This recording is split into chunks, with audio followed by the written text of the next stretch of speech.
In kitchens across the South, long before fancy gadgets and fast fixes, grandmas transformed simple, humble ingredients into meals that fed both body and soul. Today, we're honoring those fierce, loving women whose recipes carried families through hard times and hearty celebrations alike. Dishes full of flavor, history, and a touch of magic that deserve to grace our tables once more. Pineapple upside-down cake. Imagine walking into a southern kitchen in the 1950s. The air is warm and sweet, with the scent of caramelized sugar melting slowly on a cast-iron skillet, mingling with the sharp, fruity perfume of canned pineapple rings. Sitting proudly on the table is a cake that looks like a golden sun, its shiny, sticky top studded with glossy pineapple circles and ruby-red maraschino cherries, the edges caramelized to a tender, buttery brown. This is pineapple upside-down cake. We are making pineapple upside down cake. A dessert that turns the ordinary upside down and into something utterly extraordinary. Back then, fresh pineapples were a rare and exotic luxury, not something you found fresh in every grocery aisle like today. Instead, canned pineapple was the treasure of the pantry, a tropical gift sealed in a tin, shipped from faraway lands. Southern grandmas took that humble can and transformed it into something regal, a cake that was the star of Sunday dinners and holiday celebrations. It wasn't just about sweetness. It was about making do, about turning pantry staples into a centerpiece, about the joy of surprise when you flip the cake out of its pan to reveal that glistening crown. The ingredients were simple, but purposeful. A box of yellow cake mix or a homemade batter made from flour, sugar, eggs, and butter formed the tender base, while brown sugar and butter melted together to create that famous caramel glaze. The pineapple rings and maraschino cherries nestled on top were the jewels that made the cake shine. It was a dish that balanced the rich and buttery with bright and tangy, a marriage of textures that made each bite sing. Making this cake is a ceremony of sorts. You start by melting brown sugar and butter in the pan, letting the mixture bubble and thicken into a golden syrup that smells like candy and sunshine. Then the pineapple rings are carefully arranged in that syrupy pool, each one placed just so, with a cherry in the middle of every ring like a little red heart. The batter goes over the top, smoothing out like soft clouds ready to rise in the oven's heat. Baking feels like waiting for a miracle. The smell of caramel and pineapple fills the house, pulling you in closer. When the timer finally dings, the hardest part comes, letting the cake cool just enough so it doesn't stick, then flipping it out onto a plate, revealing that glossy, glistening top. It's like unveiling a treasure. This cake isn't just a dessert. It's a reminder of a time when cooking was about more than speed or health trends. It was about celebration, hospitality, and a little bit of showmanship. Pineapple upside-down cake was proof that with a little imagination, a few pantry staples, and a whole lot of love, your southern grandma could turn simple ingredients into something unforgettable. So next time you want a slice of nostalgia, grab a can of pineapple, dust off your mixing bowl, and bring this sweet, sticky tradition back to life. It's more than just cake. It's a slice of history. Chicken and dumplings. Picture a chilly evening in a southern farmhouse kitchen, the kind where the wood stove still crackles and the windows are fogged with the warmth of a meal cooking low and slow. The aroma of simmering chicken stock mingles with the soft, doughy scent of dumplings gently cooking in the pot. This was the heart of the home. I cannot tell you how much I love this chicken and dumplings recipe. Chicken and dumplings, a dish that's as much about comfort and community as it is about flavor.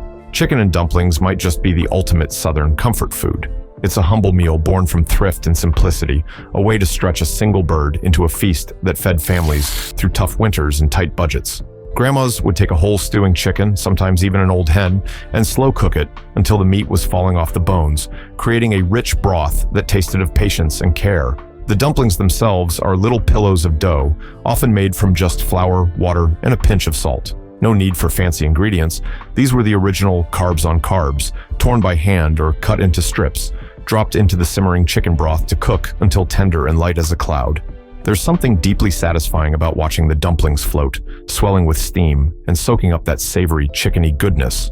Southern grandmas knew exactly how to season this dish, not with a long list of spices, but with simplicity and precision. Salt, pepper, and maybe a bay leaf or two were enough to coax out the deep, hearty flavors. Some families added a splash of cream or milk for richness, while others preferred their dumplings plain and pure, allowing the chicken broth to be the star. This meal was more than nourishment. It was a gathering point. It was served steaming hot in deep bowls, often accompanied by a hunk of crusty cornbread or a side of pickled vegetables to cut through the richness. The textures of tender chicken, silky broth, and soft dumplings created a harmony that wrapped around you like a well-worn quilt. Chicken and dumplings also carries with it stories of resilience. During the Great Depression and other hard times, nothing went to waste. Every part of the chicken was used, every bit of flour stretched to feed as many mouths as possible. It was a dish that taught patience, thrift, and love, the values passed down with every ladleful. Today, it's easy to forget how much love was stirred into those pots, but bringing chicken and dumplings back means inviting a little bit of that slow Southern hospitality into your own kitchen. It's a chance to pause, to savor, and to remember that the best meals aren't always the flashiest. They're the ones that make you feel at home. So gather your ingredients, a whole chicken or thighs, flour, salt, pepper, and a little patience. Soon you'll have a pot bubbling with memories, ready to warm your soul and your stomach all at once. Black-eyed peas and ham hock. If there's a dish that carries the weight of tradition, hope, and Southern resilience all in one pot, it's black-eyed peas and ham hock. How I make my black-eyed peas with ham hock. This humble, hearty stew is more than just a meal. It's a symbol of good luck, thrift, and the unbreakable spirit of the South. For generations, Southern grandmas have made black-eyed peas a New Year's Day ritual, believing that eating them would bring prosperity and fortune for the year ahead. The peas themselves, small, creamy, with a distinct black spot that looks like an eye, were once a staple for rural families. Easy to grow, filling to eat, and packed with protein, they were a perfect ingredient in kitchens where nothing went to waste. The magic of this dish comes from the ham hock, the tough, flavorful joint at the pig's leg end that was prized for its smoky, salty punch. This piece of pork, often overlooked by modern cooks, was a treasure to Southern grandmas, lending deep, savory richness to the peas as it slowly simmered for hours. The broth that developed is thick and fragrant, tasting of wood smoke, salt, and slow-cooked love. Cooking black-eyed peas and ham hock is a lesson in patience and simplicity. The peas are soaked to soften and then slowly cooked with onions, garlic, and a few bay leaves. The ham hock simmers alongside, its fat melting into the broth, turning it silky and full-bodied. Some families add a splash of vinegar or hot sauce at the end to brighten the flavors, but the true beauty lies in the earthy peas and smoky pork alone. This dish was born out of necessity and thrift during hard times, like the Great Depression, and even before, when nothing could be wasted, and every meal had to nourish both body and soul.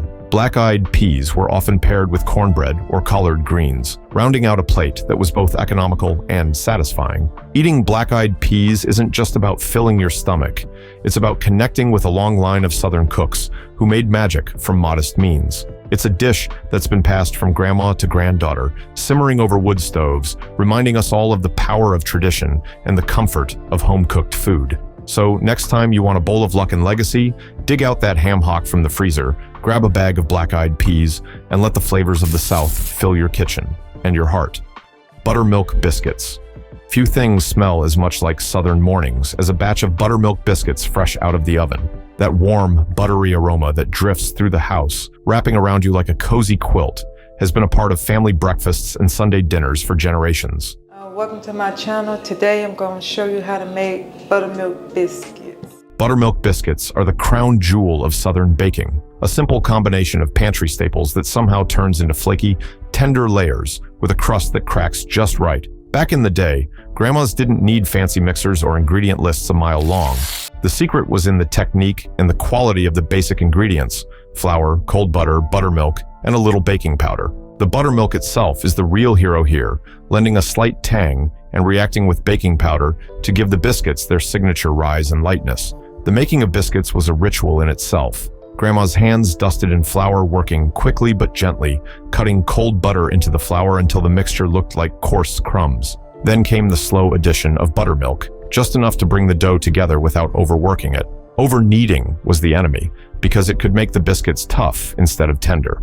Cutting the dough into rounds was a special moment, each circle carefully placed on a baking sheet, almost like little pillows waiting to puff up in the heat. Some families swore by using a floured glass or a biscuit cutter handed down through generations. Others preferred a rougher tear, rustic and homespun. Baking was where the magic happened. In the oven, the biscuits rose, golden tops cracking as steam escaped, revealing soft layers inside. The result? Biscuits that were flaky yet moist, buttery with a whisper of tang. Perfect for splitting open and slathering with butter, or drizzling with honey or molasses. Buttermilk biscuits weren't just for breakfast. They were a versatile friend on the table, accompanying everything from gravy-smothered sausage to fried chicken, or turning into sandwiches stuffed with ham or pimento cheese. They were proof that something simple, made with care, could make every meal feel like a celebration. Bringing these biscuits back means more than just baking bread. It's about reclaiming a piece of Southern hospitality, where food is a gesture of love, patience, and warmth. So next time you want to capture that feeling of home, grab some buttermilk, butter, and flour, and bake yourself a batch of biscuits your grandma would be proud of. Turnip greens with bacon. Turnip greens, those leafy, slightly bitter jewels from the garden, might not sound like much to the uninitiated, but in the hands of a Southern grandma, they were a treasure. Cooked low and slow with smoky bacon or salt pork, turnip greens became a luscious, deeply flavorful side that balanced the richness of fried meats and filled plates with green goodness. And we are making hands down the best turnip greens I have ever had. These greens tell a story of resourcefulness and flavor born from necessity. Back when fresh vegetables weren't available year-round and every garden leaf mattered, turnip greens were a staple. Often overshadowed today by flashier veggies, they were once a cornerstone of Southern tables, simmered patiently to soften their bitterness and develop complex smoky layers. The secret to great turnip greens was in the slow cooking. Grandma would start by frying up thick slices of bacon until the fat was rendered and the edges crisped, filling the kitchen with that unmistakable scent. Then, she'd toss in chopped onions or garlic, sweating them in the bacon fat before adding the fresh or sometimes preserved turnip greens. These leaves, often coarse and sturdy, needed plenty of simmering, sometimes an hour or more, to become tender without losing their character. Salt, black pepper, and a splash of vinegar rounded out the dish, cutting through the richness and brightening the flavors. Vinegar was essential, not just for taste, but for its digestive magic, turning the pot into a perfect harmony of bitter, smoky, salty, and tangy notes. Turnip greens with bacon were more than just a side. They were a symbol of Southern thrift and creativity. Using every part of the pig and every leaf from the garden, grandmas made sure no food went to waste. It was a dish that fed families through hard times and holidays alike, offering nutrition, comfort, and a little punch of smoky goodness. This dish also holds a deep connection to African American culinary traditions, where greens like collards, mustard, and turnips carried cultural significance and a legacy of resilience. Every simmering pot was a tribute to heritage and home. Bringing turnip greens back to your table is like inviting a bit of that old Southern wisdom into your kitchen. So gather your greens, crisp some bacon, and let the slow simmer work its magic. You'll end up with a plate full of history, heart, and a whole lot of flavor. Fried green tomatoes. Before they were a trendy appetizer in fancy restaurants, fried green tomatoes were a humble Southern classic. We are making fried green tomatoes. A perfect solution for those stubborn, unripe tomatoes left hanging on the vine as the season wound down. Tart and firm, these green tomatoes were transformed by a simple coating of cornmeal and a hot skillet full of sizzling oil into a crispy, golden treat that captured the essence of Southern ingenuity. The story begins in late summer or early fall, when tomatoes refused to turn red before the first frost. Instead of letting those tangy, unripe fruits go to waste, grandmas grabbed a skillet and cornmeal, turning the sourness into something savory and addictive. The rough cornmeal crust gave the fried slices a satisfying crunch that contrasted beautifully with the juicy, slightly acidic interior. Making fried green tomatoes is a straightforward, almost meditative process. The slices are dusted lightly with salt, then dipped in buttermilk or beaten egg, depending on family tradition, before being dredged in a seasoned mixture of cornmeal, a little flour, and sometimes a pinch of black pepper or cayenne for a gentle kick. Then comes the magic moment, placing each slice in a hot cast iron skillet, where they sizzle and pop, turning a gorgeous golden brown as the edges crisp and the centers soften just enough. The result is a dish that dances on the palate, the crunch of the cornmeal shell giving way to the bright, almost tangy tomato inside. These tomatoes were often served with a dollop of homemade remoulade or a simple sauce made from mayonnaise, mustard, and a hint of spice, adding a creamy, zesty contrast. Fried green tomatoes were more than just a clever use of leftover produce. They were a celebration of the harvest's last gifts, a way to stretch the bounty and enjoy a little crispy comfort before the cold months set in. They embody the resourcefulness and soul of Southern cooking, where even the most modest ingredients are treated with respect and transformed into something special. So next time you see those firm green tomatoes at the market or in your backyard, remember Grandma's skillet waiting to bring them to life. Fry them up, and you'll have a crunchy, tangy taste of Southern tradition that's well worth the wait.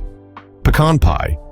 If there's one dessert that feels like a warm embrace from a Southern grandma, it's pecan pie. That glossy, caramelized top, dotted with toasted pecans, the sticky, sweet filling that wobbles just right, and the flaky crust that cradles it all together. Today on Preppy Kitchen, we're making some pecan pie bars that are simply amazing. It's a dessert that tastes like home, history, and a whole lot of love baked into one golden slice. Pecans have long been a prized nut in the South. Native to the region and perfectly suited to its climate, they were a common harvest in backyard trees and local groves.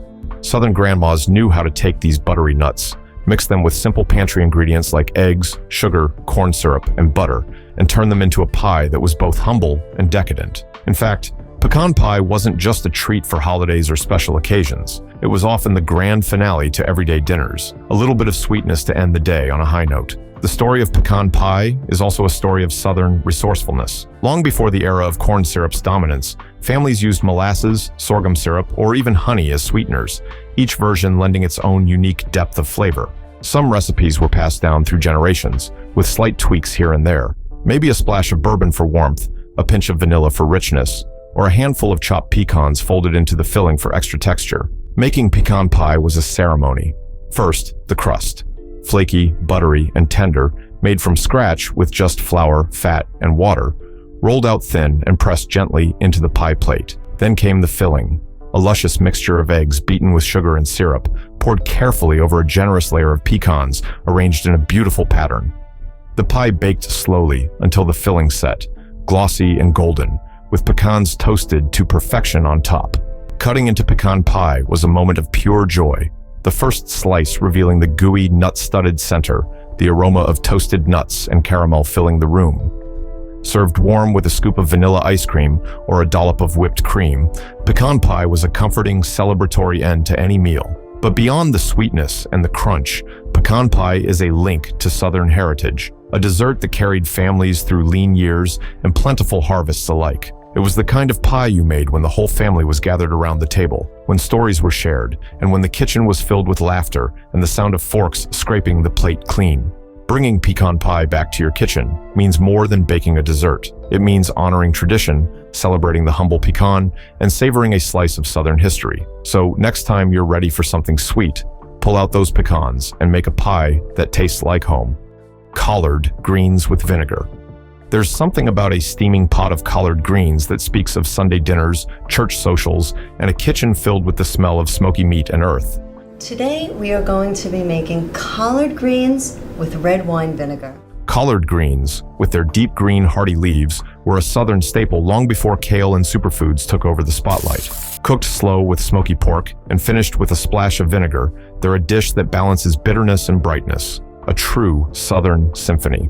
Collards have roots that stretch back centuries, cherished by African American communities for their resilience and nutrition. During slavery and into the Depression era, collard greens were more than just food. They were sustenance and survival, grown in small garden plots, picked fresh, and cooked in cast iron pots to stretch meals. The smoky fat from salt pork or ham hocks infused the greens with rich depth, while the vinegar added a tangy kick that cut through the heaviness and brought the dish to life. Making collard greens right is an exercise in patience and respect. Grandma would first rinse and chop the tough leaves, removing the thick stems, but leaving enough to give texture. The greens would then go into a pot with a ham hock or a few slices of bacon, simmering for hours, sometimes half a day, until the leaves were tender. Their bitterness mellowed into a savory softness. But the vinegar is the secret twist.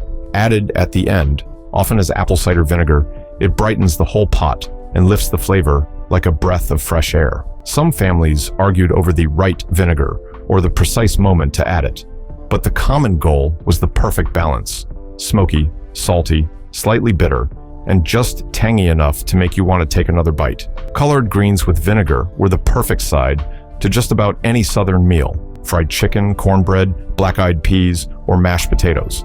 They brought nutrition, flavor, and that unmistakable soulfulness that Southern grandmas infused into every pot they stirred. Bringing this dish back isn't just about food, it's about honoring a tradition of resilience, and celebrating a vegetable that's as hearty as the people who grew and cooked it. So grab a pot, some fresh collards, a smoky ham hock, and a bottle of vinegar. Let the slow simmer do its work, and you'll have a plate of greens that tastes like history, heart, and home.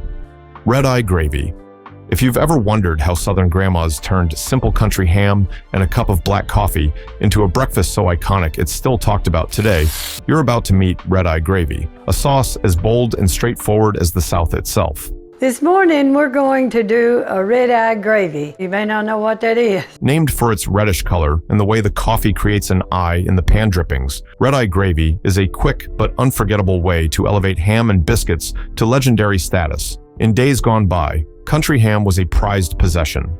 Salt-cured and aged to perfection, it was the kind of meat that lasted through months without refrigeration. Southern kitchens made the most of every slice, and when that ham hit the skillet, it left behind rich, salty drippings that were pure gold in flavor.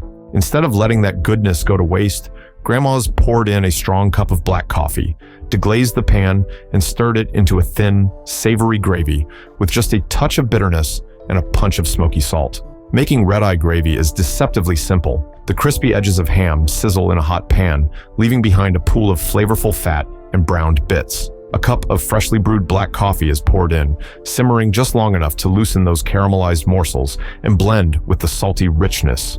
The result is a gravy that's thin but intensely flavorful, with a deep reddish hue, hence the red eye. This gravy was more than a breakfast condiment. It was a symbol of Southern thrift and ingenuity. Nothing was wasted, and everything was transformed into something greater than the sum of its parts. Pouring that dark, bittersweet gravy over fluffy buttermilk biscuits or steaming grits created a meal that was humble yet satisfying, a true taste of home. Red-eye gravy has survived the decades because it speaks to a way of cooking that's honest and unpretentious. It's the kind of dish that reminds you, sometimes the best flavors come from the simplest ingredients, cooked with care and a dash of creativity. So next time you fry up some country ham, don't forget the coffee. Make yourself some red-eye gravy and savor a bite of Southern history, bitter, salty, and utterly unforgettable.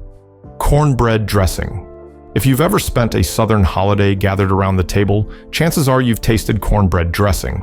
We are going to be making Southern-style cornbread dressing. A dish that's as essential to the feast as turkey or ham, and just as steeped in tradition. Cornbread dressing is more than a side. It's a celebration of thrift, flavor, and the art of turning humble ingredients into something truly comforting and memorable. At its heart, cornbread dressing is a way to stretch leftovers and make the most of every bite. Southern grandmas didn't waste food, especially during the holidays when feeding a crowd was both a joy and a challenge. Using day-old cornbread, chopped onions, celery, and plenty of seasoning, they'd mix these simple elements into a moist, flavorful dressing that soaked up the drippings of roast poultry or ham, turning those savory juices into a rich sauce. The cornbread itself was the foundation, often homemade, with a golden crust and crumbly texture that held up well to soaking. Some grandmas preferred a touch of sugar in their cornbread, while others kept it plain and savory. Either way, the key was letting the cornbread dry out just enough to absorb the broth without turning mushy.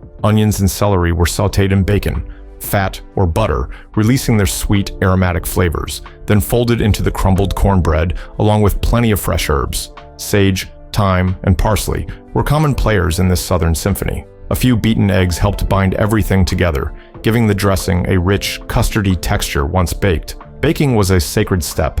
The dressing was spooned into a buttered casserole dish and slid into the oven to bake, until golden on top and steaming through. The edges crisped just enough to provide contrast to the soft, moist center. Some families added a splash of stock or broth to keep things juicy, while others liked it a bit drier. Cornbread dressing was the heart of holiday tables from Christmas to Thanksgiving, a dish that brought everyone together. It was the kind of recipe passed down through generations, each family guarding their own secret ratio of herbs and seasonings, each bite a connection to shared memories and love. Today, cornbread dressing stands as a delicious reminder of Southern hospitality and the joy of communal meals. Recreating it is like opening a window into the past, where patience, thrift, and a little culinary magic turned simple ingredients into a dish worth gathering around. So next holiday, or any time you want a taste of tradition, reach for that cast iron skillet, bake up some cornbread, and make a dressing that tastes like home, heart, and history. Chicken bog. If there's a dish that embodies the spirit of Southern low-country cooking, it's chicken bog. We're going to make chicken bog today. Yes, chicken bog. A simple yet deeply satisfying one-pot meal that's been feeding families for generations. This humble dish, made from chicken, rice, and sausage, is the kind of comfort food that feels like a warm hug on a chilly evening. Slow-cooked to savory perfection, chicken bog's roots trace back to the rural communities of South Carolina and Georgia, where families relied on whatever they had on hand to make a meal that could stretch far and feed many. It was the kind of dish born from necessity and thrift, using every scrap of chicken, a bit of smoked sausage, and rice, staples that could be stored for long periods and combined into something hearty and delicious. The name bog hints at the dish's rich, slightly soupy texture, rice that's cooked until tender and flavorful, soaking up the broth and fats from the chicken and sausage. It's not a dry pilaf or a fluffy rice side, it's wetter, almost stew-like, with each grain tender and infused with smoky, savory goodness. Making chicken bog starts with browning slices of smoked sausage in a large pot, rendering out its fat and flavor. Then pieces of chicken, often thighs or a whole cut-up bird, are added along with onions, garlic, and sometimes a bit of celery or bell pepper for extra depth. Water or chicken stock is poured in, and the pot simmers gently, melding flavors and tenderizing the meat. Once the chicken is cooked through, the rice is stirred in, and the pot continues to cook, absorbing the rich broth and fat. The result is a luscious, hearty dish, where the rice carries smoky, savory notes from the sausage, and the tender chicken pulls apart with ease. Some families like to add a sprinkle of black pepper or a dash of hot sauce at the end for a little kick. Chicken bog was a beloved everyday meal, but also made appearances at family gatherings and church suppers. It's a dish that brings people together, easy to make in large batches, and guaranteed to fill hungry bellies. Bringing chicken bog back to your kitchen means embracing Southern tradition and celebrating food made from heart, history, and humble ingredients. It's a reminder that sometimes the simplest meals are the most nourishing and memorable. So gather your sausage, chicken, rice, and a big pot, and slow cook your way to a taste of low-country comfort that's as rich in flavor as it is in heritage. Shrimp and grits. Shrimp and grits is the kind of dish that carries the salty breeze of the southern coast in every bite. What began as a humble fisherman's breakfast in the Low Country has become one of the most beloved southern dishes. We are getting ready to make shrimp and grits. A perfect marriage of creamy, buttery grits and tender, flavorful shrimp sautéed with smoky bacon and a splash of spice. This dish's origins trace back centuries to the Gullah communities of the South Carolina and Georgia coast, where rice and seafood were staples of the local diet. Grits, coarsely ground corn, were easy to prepare and filling, while shrimp came fresh from the tidal rivers and estuaries. Together, they formed a simple but satisfying meal that fueled hard-working fishermen before a long day on the water. The magic of shrimp and grits lies in its balance of textures and flavors. The grits are cooked slowly with plenty of butter, sometimes cream or cheese, until they reach a silky, rich consistency that's both comforting and indulgent. The shrimp are usually sautéed with crisp bacon, garlic, and onions, their natural sweetness enhanced by a touch of heat from cayenne or black pepper. A splash of lemon juice or fresh parsley brightens the dish, cutting through the richness and tying it all together.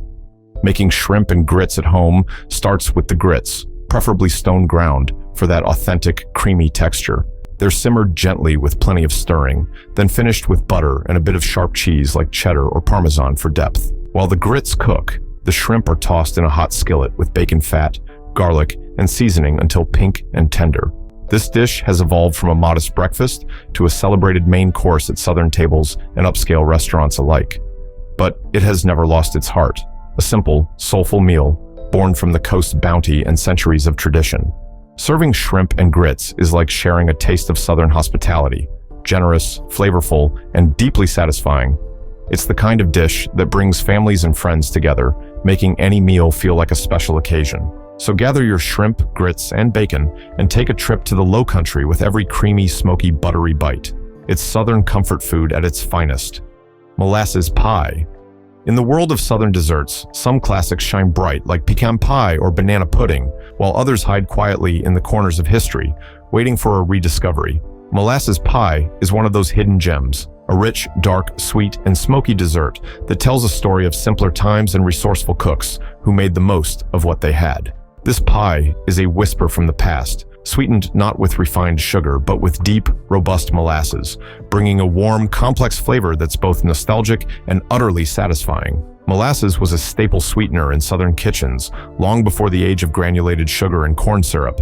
It was thick, sticky, and full of character, a byproduct of sugarcane or sorghum processing, widely used because it was affordable and readily available. Southern grandmas knew how to transform this humble ingredient into desserts that were rich and satisfying, perfect for the cooler months when a little sweetness was a comfort against the chill. Molasses pie dates back to the 19th century, a dessert born from thrift and tradition. It's similar to chess pie or sugar pie, but with the deep, smoky flavor of molasses, lending a unique character. The filling is a silky custard made by whisking together molasses, eggs, sugar, butter, and a touch of vinegar or lemon juice to balance the sweetness. Sometimes, a pinch of spices like cinnamon or ginger would be added to deepen the warmth. The pie crust is usually a simple, flaky pastry, made from scratch with just flour, butter, or lard, a pinch of salt, and cold water. It's rolled out thin and pressed gently into a pie plate, ready to cradle the luscious molasses filling. Pouring the dark, glossy mixture into the crust feels like pouring liquid gold, and as it bakes, the kitchen fills with a sweet, smoky aroma that's both comforting and a little mysterious. Baking molasses pie requires patience. The custard needs to set gently, often baking at a moderate temperature to avoid curdling or cracking. When it finally comes out of the oven, the filling should be glossy, slightly firm to the touch, but still tender and smooth inside. The edges of the crust turn golden and flaky, providing the perfect contrast to the dense filling. Serving molasses pie is an event in itself. It's often enjoyed warm, with a scoop of vanilla ice cream or a dollop of freshly whipped cream, which adds a cool, creamy counterpoint to the rich sweetness. Each bite is a dance of flavors: the deep molasses richness, the buttery crust, the faint whisper of spice, and the subtle tang from vinegar or citrus. This pie was once a common sight on Southern tables, especially in Appalachian and rural kitchens, where sugar was a luxury and molasses was king. It's a dessert that speaks to resilience and ingenuity, a reminder that sometimes the best flavors come from making do with what's on hand. Today, molasses pie may seem old-fashioned, but it's ripe for a comeback. It invites us to slow down and savor a piece of history, to enjoy a dessert that's honest, hearty, and full of soul. It's a sweet reminder of the kitchens where grandmas worked magic with simple ingredients and big hearts. So next time you want a taste of the South's past, dust off your rolling pin, grab some molasses, and bake a pie that tastes like history, comfort, and a little bit of magic. Liver mush.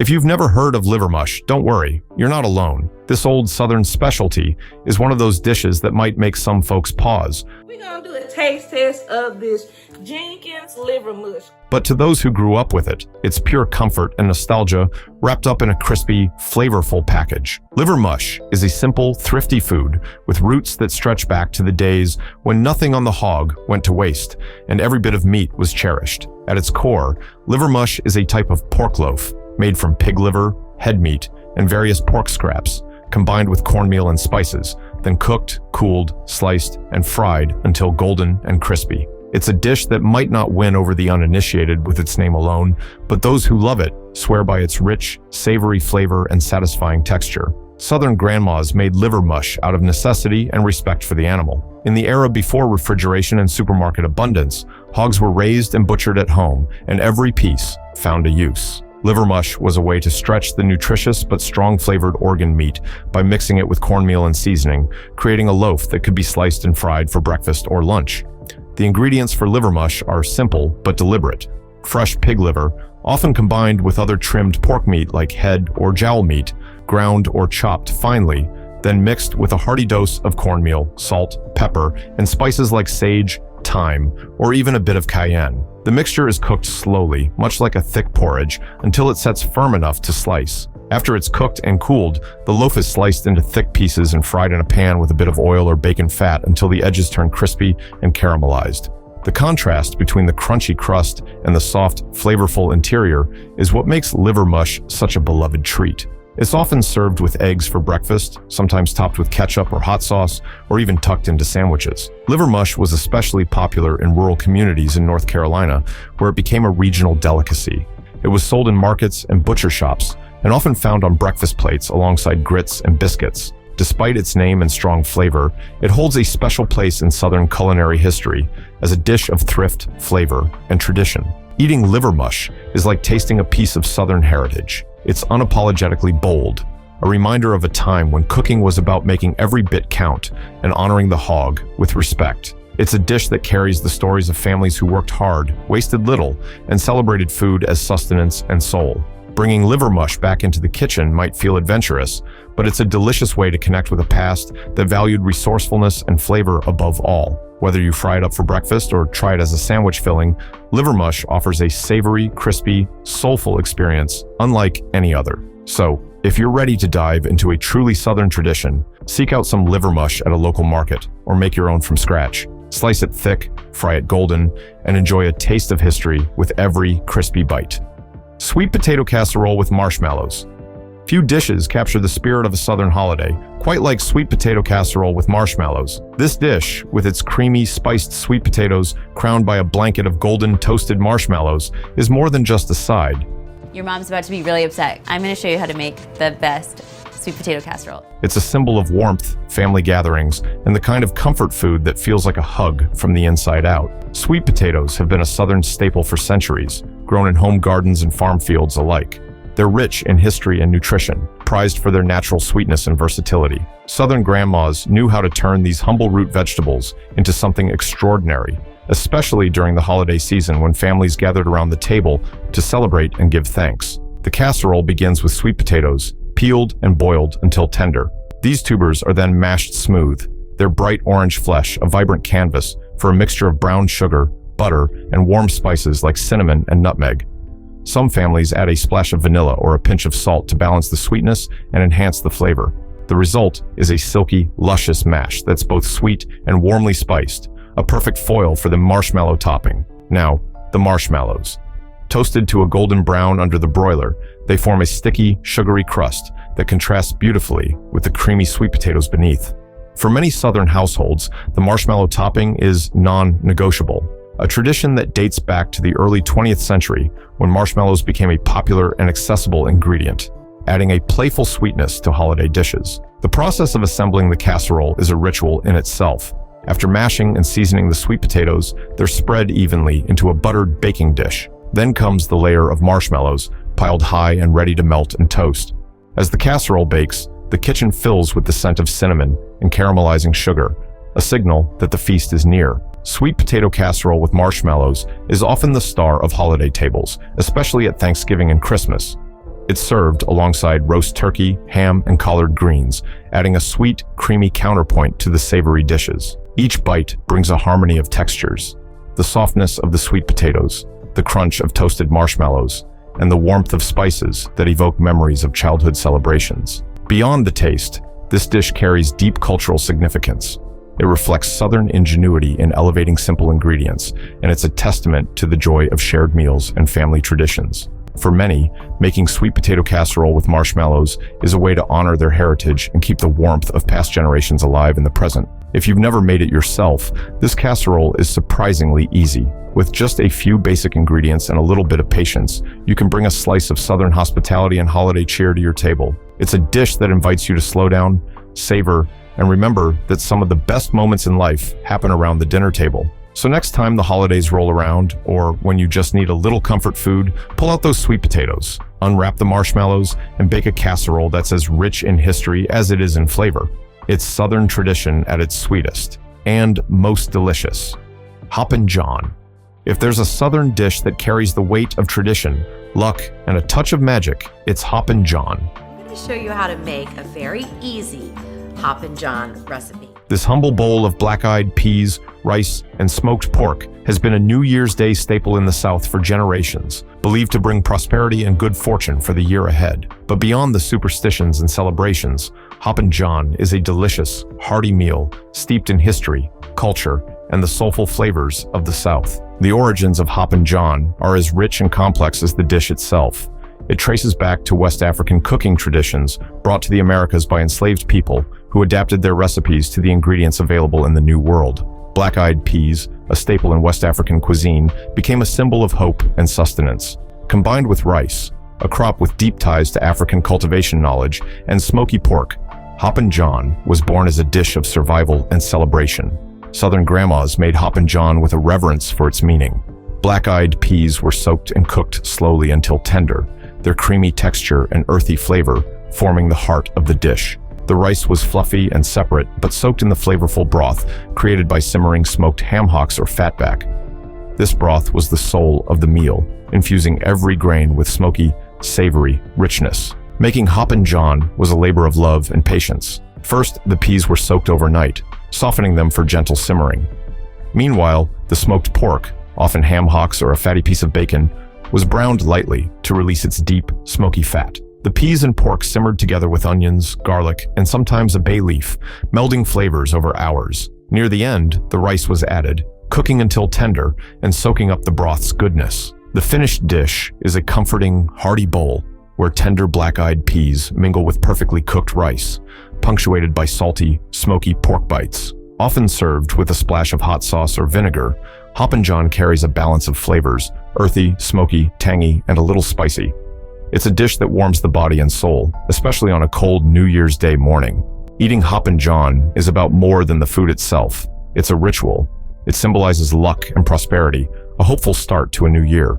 The black-eyed peas represent coins. The greens served alongside represent paper money, and the cornbread, often served as a side, symbolizes gold.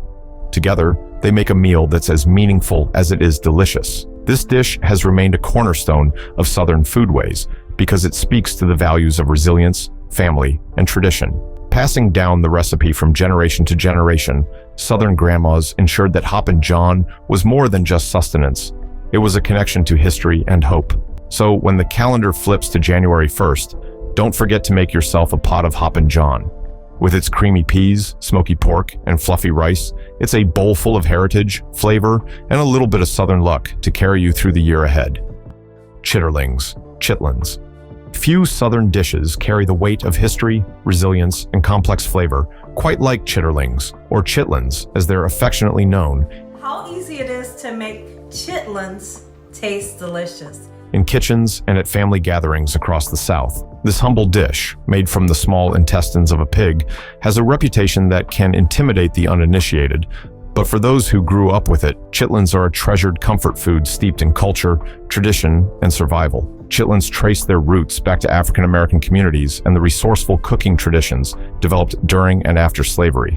When enslaved people were given the less desirable parts of the hog, they transformed these scraps into nourishing, flavorful meals.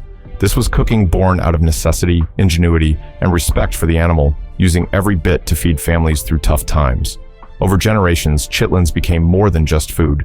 They became a symbol of identity and cultural pride.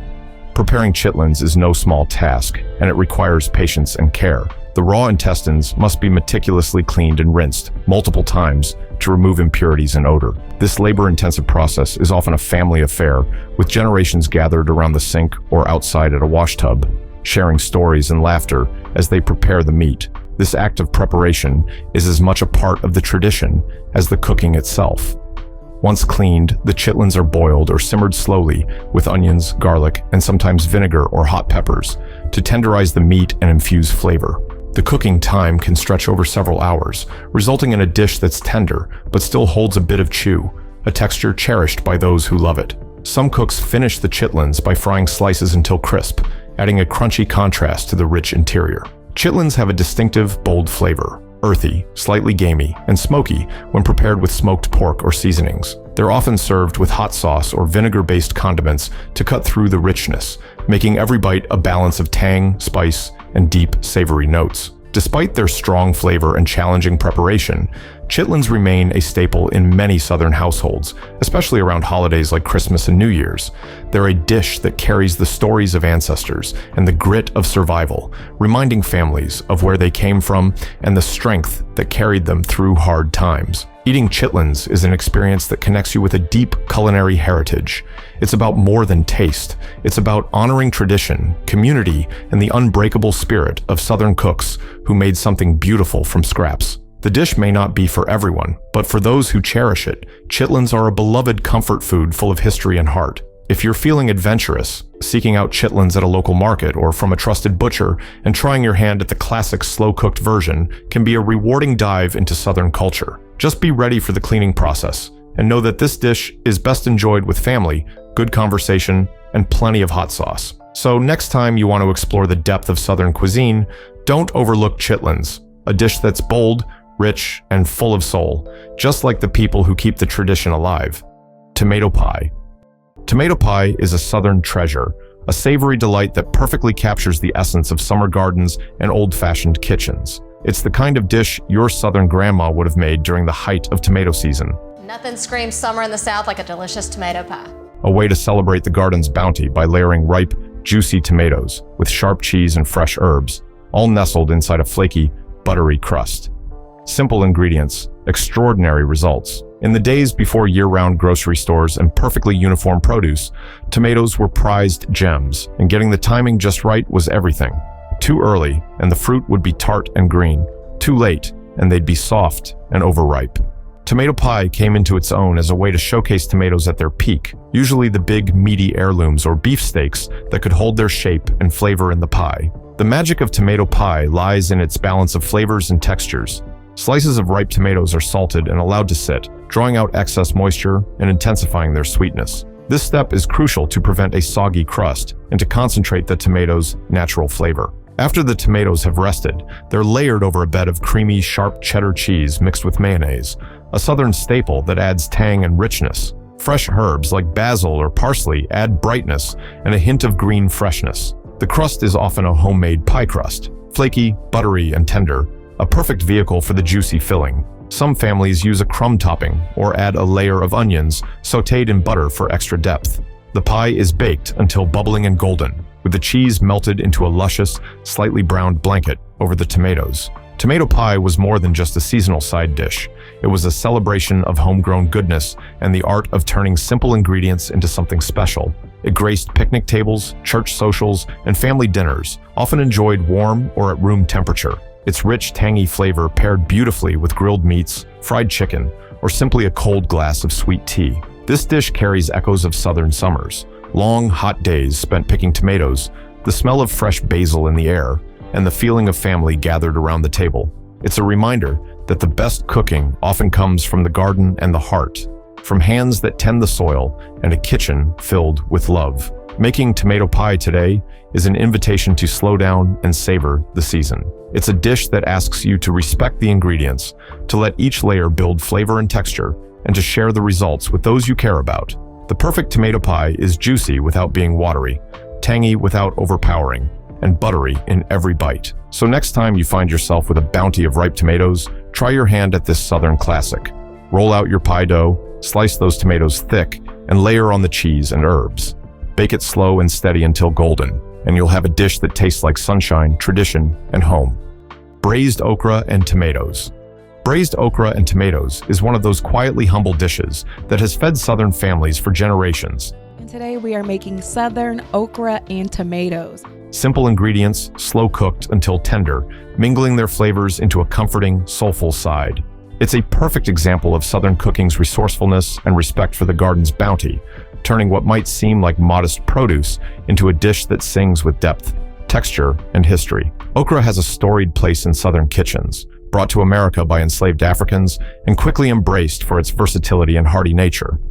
Known for its unique texture and mucilaginous slime, okra can be a tough sell to the unfamiliar palate, but when cooked right, slowly braised alongside ripe, juicy tomatoes, it transforms into a velvety, flavorful experience that showcases the best of Southern tradition. The dish begins with fresh okra pods, trimmed and sliced into rounds. The key to taming okra's notorious sliminess is slow cooking with acidic ingredients, tomatoes being the classic partner. Their bright acidity balances the okra's texture, while the tomato juices help create a rich, savory sauce. The tomatoes are usually chopped fresh or canned stewed tomatoes, depending on the season, and bring sweetness and tang to the pot. Southern grandmas often started by sautéing onions and garlic in bacon drippings or a good amount of butter, infusing the dish with smoky, savory richness. Then the okra and tomatoes were added, along with a sprinkle of salt, black pepper, and sometimes a pinch of sugar or a splash of vinegar to enhance the balance of flavors. The pot was then covered and left to simmer gently, the ingredients melding together over low heat until the okra was tender, but still held its shape, and the tomatoes had broken down into a thick, luscious sauce. The result is a dish with a tender bite, a silky, almost creamy texture from the okra's natural mucilage, and a vibrant tomato tang that brightens the palate. It's not slimy in an unpleasant way. Instead, the cooking method turns the okra into a comforting, rich vegetable stew that pairs beautifully with fried chicken, cornbread, or a hearty plate of rice. Braised okra and tomatoes tells a story of southern gardens and tables, of seasonal harvests, and the art of making do with what's available. It's a dish that thrived in times when fresh vegetables were prized treasures and when cooking was a slow, loving process that allowed flavors to develop fully. For many, this dish carries memories of family dinners where plates were passed around the table, stories were shared, and the simple joy of good food brought everyone closer. It's a reminder that Southern cooking isn't about flashy ingredients or complicated techniques. It's about heart, patience, and a deep connection to the land. If you're new to okra or wary of its texture, braising it slowly with tomatoes is a gentle introduction, transforming the vegetable into something rich, tender, and delicious. Using smoky bacon fat or butter adds layers of flavor, and a splash of vinegar at the end can lift the dish and add brightness. So next time you're at the market or garden and see fresh okra and ripe tomatoes, bring them home and give this Southern classic a try. Let the flavors meld slowly, savor the aromas as they fill your kitchen, and enjoy a plateful of history, tradition, and comforting Southern flavor. Banana pudding. Few desserts carry the sweet nostalgia of Southern kitchens quite like banana pudding. It's a humble yet utterly addictive concoction of creamy vanilla pudding. Today I'm going to show you how to make an easy no-bake dessert. It is banana pudding. Layers of ripe banana slices and crispy vanilla wafers, all crowned with fluffy whipped cream or a golden toasted meringue. This dessert isn't just about flavor, it's about memory, family, and the simple joys of home. Banana pudding's roots stretch back to the early 20th century, when bananas became widely available and affordable in the United States. Before that, bananas were considered exotic, a tropical luxury brought north by rail and ship. Southern grandmas embraced the fruit enthusiastically, combining it with custard or pudding to create a dessert that was both refreshing and comforting. The magic of banana pudding lies in its layers, each bite a perfect balance of creamy, sweet, and crunchy textures. The pudding itself is usually made from scratch or from a box, cooked gently with eggs or egg yolks for richness, and flavored with vanilla. Some cooks add a splash of cream or condensed milk to elevate the custard's silkiness. Meanwhile, the bananas, sliced thick and ripe but firm, add natural sweetness and a slight tang that brightens the dessert. Vanilla wafers are the unsung hero of banana pudding. These little cookies, crisp and sweet, absorb some of the pudding's moisture, softening just enough to provide a tender bite without turning mushy. They're the bridge between the creamy custard and the fresh fruit, adding texture and nostalgia. Topping banana pudding is a point of pride and tradition. Some Southern grandmas whipped up meringue from scratch, egg whites beaten with sugar until glossy and stiff, then browned under the broiler for a sweet, marshmallow-like finish. Others preferred a cloud of homemade or store-bought whipped cream, dolloped generously over the top. Making banana pudding is an act of love and patience. The layers are built carefully in a glass dish or trifle bowl, allowing you to see the alternating strata of pale custard, golden bananas, and cookies. After assembling, the pudding needs time, often several hours or overnight, to chill and let the flavors meld. The result is a dessert that's cool, creamy, and infused with the essence of bananas and vanilla, a perfect contrast of textures and tastes. Banana pudding was a staple at family gatherings, potlucks, and church socials, an accessible dessert that brought people together. It's a dish that's simple enough for a weeknight treat, but special enough for holidays and celebrations. Its popularity speaks to the Southern spirit of hospitality and comfort, where food is about connection and joy. Bringing banana pudding back to your table means more than just making a dessert. It's about embracing a piece of Southern heritage that's sweet, simple, and full of heart. Whether you make it from scratch or with a few shortcuts, the love poured into every layer is what makes banana pudding so unforgettable. So next time you want to treat yourself or your family, grab some ripe bananas, vanilla wafers, eggs, and milk. Whip up that pudding, layer it with care, and enjoy a classic Southern dessert that tastes like home, history, and a little bit of sweetness. Fried catfish. There's something truly special about a plate of fried catfish that takes you right back to the lazy afternoons and simple pleasures of the Southern rivers and bayous. crispy, golden, and seasoned just right.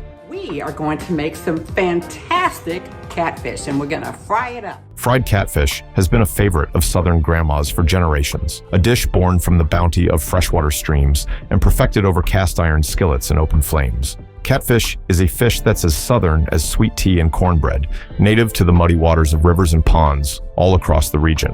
For many families, especially those living near the waterways, catfish was a plentiful and affordable source of protein.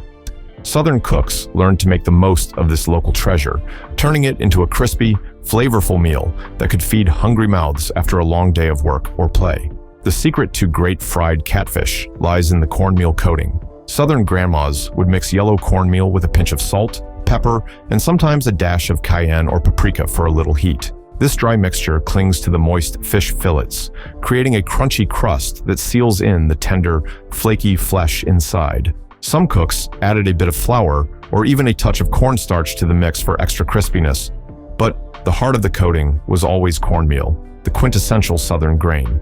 Before dredging, the catfish fillets were often dipped in buttermilk or a beaten egg wash. The tangy buttermilk tenderized the fish while helping the cornmeal adhere perfectly. The fillets would then sizzle as they hit hot oil, usually rendered from pork fat or vegetable oil, heated to just the right temperature to crisp without burning. The frying process filled the kitchen with an irresistible aroma, the smell of golden crust, smoky fat, and fresh fish that made mouths water and bellies rumble. The fish was fried until the crust was deeply golden and crackly, the flesh inside moist and delicate, easily flaking at the touch of a fork. Fried catfish was typically served with classic Southern sides, creamy coleslaw, tangy tartar sauce, hush puppies, and maybe a slice of lemon to brighten the plate. Some families preferred it with hot sauce drizzled on top, adding a punch of spice to each bite. This dish has deep cultural roots, especially in African American communities where fishing was both a livelihood and a way of life. Fish fries were social events, gatherings where families and neighbors shared food, stories, and music. The ritual of frying catfish in a cast iron skillet over an open flame became a beloved tradition, passed down through generations. Bringing fried catfish back into your kitchen means more than just cooking fish. It's about reviving a way of life that values patience, community, and the simple joy of good food shared. It's a taste of Southern rivers and family tables, crispy, flavorful, and comforting. So the next time you come across fresh catfish fillets, dust off that cast iron skillet, mix up your cornmeal coating, and fry yourself a meal that tastes like history, hospitality, and a whole lot of soul. Country ham and red-eye gravy. There's a certain reverence in Southern kitchens for country ham, salt-cured, aged, and packed with flavor that's as bold as the people who raised it. This is one of my family's favorites, country ham and red-eye gravy. When paired with red-eye gravy, it's a breakfast ritual that's as deeply woven into Southern culture as front porches and rocking chairs. This dish is a celebration of simplicity, thrift, and the kind of deep, smoky savoriness that makes mornings worth waking up for. Country ham isn't your ordinary ham. It's salt-cured and air-dried, sometimes for months or even years, developing a firm texture and a robust, salty flavor that can stand up to anything. Unlike the sweet, glazed hams you might find at the grocery store, country ham is savory and intense, often sliced paper-thin and fried crisp in a cast-iron skillet. This process renders the fat and crisps the edges, creating a base of golden drippings that are pure flavor gold. And it's these drippings that set the stage for red-eye gravy, the Southern sauce with a name as colorful as its appearance. As the ham sizzles, the pan fills with salty, smoky fat and browned bits. Then comes the magic. A hot cup of strong black coffee is poured right into the skillet, bubbling and steaming as it lifts every bit of caramelized goodness off the bottom. The mixture simmers briefly, reducing just enough to form a thin, reddish gravy with a bittersweet edge that perfectly complements the salty ham. Eating country ham and red-eye gravy is an experience as much about texture as flavor. The ham offers a satisfying chew with crispy edges, while the gravy adds a silky, slightly bitter counterpoint that cuts through the richness. The ideal way to enjoy this duo is over warm, flaky buttermilk biscuits, which soak up the gravy and balance the saltiness with their buttery tenderness. Historically, this dish was a staple on Southern breakfast tables, especially in rural areas where country ham was a prized family treasure. It was a way to celebrate the hog from nose to tail, honoring the time-honored practice of curing and preserving meat before refrigeration was common. Every slice and every drop of gravy was a testament to thrift, flavor, and hospitality. Bringing country ham and red-eye gravy back to your table is like stepping into a southern morning from the past, when food was made slowly, simply, and with a whole lot of heart. It's a dish that invites you to savor the moment, to linger over breakfast with family, and to appreciate the deep flavors born from patience and tradition. So next time you see a slab of country ham, don't hesitate. Fry it up, make that red-eye gravy, grab a biscuit, and take a bite out of Southern history that's salty, smoky, and unforgettable. Goober peas, boiled peanuts. If you've ever driven through the South during the late summer or early fall, chances are you've seen roadside stands offering bags of soft, salty peanuts still in the shell, known affectionately as goober peas. Let's make my favorite summer salty snack, boiled peanuts. These boiled peanuts are a humble, hearty snack that's been a Southern staple for centuries, carrying with them the stories of fields, families, and timeless traditions. The term goober itself traces back to the African word nguba, reflecting the peanuts' journey from Africa to American soil. Peanuts were brought to the Americas by enslaved Africans and quickly became a crucial crop in the South. Unlike roasted peanuts, boiled peanuts are simmered in salty water for hours until the nuts soften and the shells turn almost leathery. This cooking method transforms the hard peanut into a tender, savory treat that's uniquely Southern. Boiling peanuts is more than a cooking technique. It's a ritual. Southern grandmas and roadside vendors alike would soak raw peanuts overnight before placing them in large pots of salted water to simmer slowly. This slow boiling process infuses the peanuts with flavor while softening them to a texture that's part nut, part bean, and entirely addictive. Eating goober peas is an experience that engages all the senses. The smell of the salty steam rising from the pot is a call to gather round. The shells, softened by hours of simmering, crack easily between your fingers, revealing warm, tender peanuts inside. The taste is savory, salty, and earthy, with a hint of sweetness from the peanuts themselves. It's a snack that's surprisingly filling and comforting, perfect for hot afternoons or cool evenings. Goober peas have a long history as a food of necessity and ingenuity. During the Civil War and the Great Depression, when food was scarce, boiled peanuts provided nourishment and energy. They were a cheap, readily available snack that sustained families and travelers alike. Even today, they hold a special place in Southern food culture, not just as a snack, but as a symbol of hospitality and connection to the land. Many Southerners fondly recall stopping at roadside stands, buying bags of warm peanuts still in their shells, and eating them slowly on the tailgate of a truck or porch swing. They're more than a snack. They're a social experience, a way to slow down and enjoy simple pleasures with friends and family.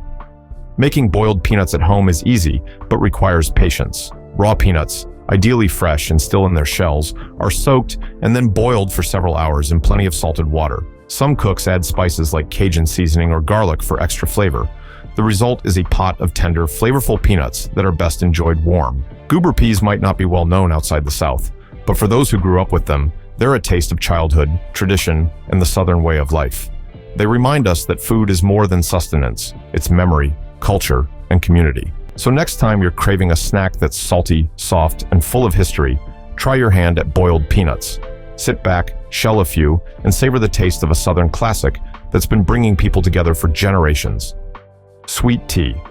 Ask anyone from the South, what's the drink that perfectly captures the spirit of the region, and the answer will almost always be the same: sweet tea. So today I'm going to be sharing with y'all how I make my Southern sweet tea. This simple, icy beverage isn't just a thirst quencher, it's a cultural institution, a symbol of hospitality, and the unofficial liquid gold of Southern tables. Sweet tea's roots run deep in Southern history, tracing back to the 19th century when tea was an expensive import reserved for special occasions. Over time, the South made it its own, embracing black tea brewed strong and sweetened generously with sugar, then chilled to icy perfection. It became a daily ritual, a welcome relief from the hot, humid Southern summers. Making sweet tea is deceptively simple, but demands attention to detail. The process begins with steeping a generous amount of black tea bags or loose tea leaves in boiling water. Southern cooks insist on brewing the tea strong, no weak tea here, because it needs to hold up against the mountain of sugar and ice that will come later. After steeping, the tea is sweetened while still warm, allowing the sugar to dissolve completely and infuse the liquid with sweetness. Once sweetened, the tea is poured into large pitchers and chilled thoroughly, often overnight. The cold temperature mellows the robust tea flavor and thickens the sweetness just enough to make it silky and smooth. When poured over tall glasses filled with plenty of ice, sweet tea is the perfect companion for everything from fried chicken to barbecue, to a simple slice of pecan pie. What makes Southern sweet tea special isn't just the recipe, it's the culture around it. Offering a guest a glass of sweet tea is a gesture of welcome and friendship, a way to say, "You're home." Porches, picnic tables, and family gatherings wouldn't be complete without pitchers of this amber-hued elixir sitting within reach, the condensation dripping down the sides of the glass on a sticky summer day. Sweet tea is more than a drink. It's a marker of time and place. It evokes images of front porch swings, the slow hum of cicadas, and conversations stretching lazily into the evening. It's a taste of Southern comfort, tradition, and unhurried hospitality. While sweet tea is a staple everywhere in the South, every family has its own slight variation. Some add a sprig of mint or a slice of lemon. Others might brew with different blends of black tea. But the heart of the drink remains the same: strong tea, plenty of sugar, and lots of ice. In a world rushing toward convenience and novelty, sweet tea stands as a reminder of the simple pleasures, of moments shared over cold glasses, of recipes handed down with love, and of a culture that savors life at its own pace. So next time you want a taste of the South, brew a batch of sweet tea. Sweeten it just right, chill it well, and pour it over a glass full of ice. Take a slow sip, and you'll taste the history, the heart, and the hospitality that makes sweet tea so much more than just a drink. Chess pie. If there's a dessert that quietly embodies Southern charm and simplicity, it's chess pie. Southern Delight pie recipe. It's a chess pie. This unassuming custard pie, with its buttery, flaky crust and rich, sweet filling, is a staple at church socials, family dinners, and holiday tables across the South. It's a dessert that tastes like history, hospitality, and a whole lot of love. The name chess pie is a mystery wrapped in Southern folklore. Some say it's a corruption of cheese pie, referencing the custard-like texture, while others believe it's derived from the pie's traditional place on a pantry shelf or pie chest. Whatever the origin, chess pie has been around since the 19th century and has firmly rooted itself in Southern culinary traditions. At its core, chess pie is a simple custard made from pantry staples: sugar, eggs, butter, and a touch of cornmeal or flour to thicken. Some recipes call for a splash of vinegar or lemon juice to balance the sweetness and add a slight tang.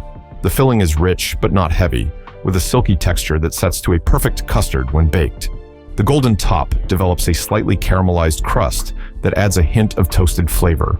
Making chess pie is a lesson in patience and precision. The crust, a tender, flaky pastry, is rolled out thin and gently pressed into a pie plate. The custard filling is whisked until smooth and poured into the crust, which then bakes slowly to allow the custard to set without cracking. The pie emerges from the oven with a glossy golden surface and a fragrance that fills the kitchen with warmth. Chess pie's charm lies in its simplicity and versatility. It's the kind of dessert you can dress up with a dollop of whipped cream or a sprinkle of cinnamon, or enjoy straight from the pie plate with a fork. It pairs beautifully with a strong cup of coffee or a glass of sweet tea, making it a perfect ending to any Southern meal. This pie has been a constant presence in Southern homes for generations, a recipe passed down through families and lovingly made for gatherings big and small. It speaks to a time when cooking was about using what you had and making it taste like something special. The humble ingredients combine to create a dessert that's comforting, satisfying, and utterly timeless. Bringing chess pie back to your table means embracing a piece of Southern heritage that's both humble and rich. It's a dessert that reminds us that sometimes the simplest things, made with care and tradition, are the most memorable. So next time you want a slice of Southern history, bake yourself a chess pie, roll out the crust, whisk up the custard, and bake until golden. Serve it with a smile and enjoy a dessert that tastes like home. As we wrap up this journey through the 25 forgotten recipes your Southern grandma once made, it's clear these dishes are so much more than just food. They're stories, passed down from hand to hand, plate to plate, woven with history, family, and the deep, abiding love that fills every Southern kitchen. Each bite carries the echoes of simpler times, of kitchens filled with laughter, and the slow, steady rhythm of life. These recipes remind us that good cooking isn't about fancy ingredients or complicated techniques. It's about heart, resourcefulness, and honoring the hands that stirred the pot long before us. Southern grandmas didn't just feed bodies, they nourished souls, creating comfort and connection with every meal. And that's exactly why these forgotten dishes deserve to come back, to be savored, shared, and celebrated once again. So whether you're dusting off a cast iron skillet, rolling out pie dough, or slow simmering greens, know that you're doing more than cooking. You're keeping tradition alive, making memories, and inviting a little Southern warmth into your home. Because in the South, food is never just food. It's family, history, and a whole lot of love. Thanks for joining me on this delicious trip down memory lane. Here's to bringing these treasured recipes back to life, one bite at a time.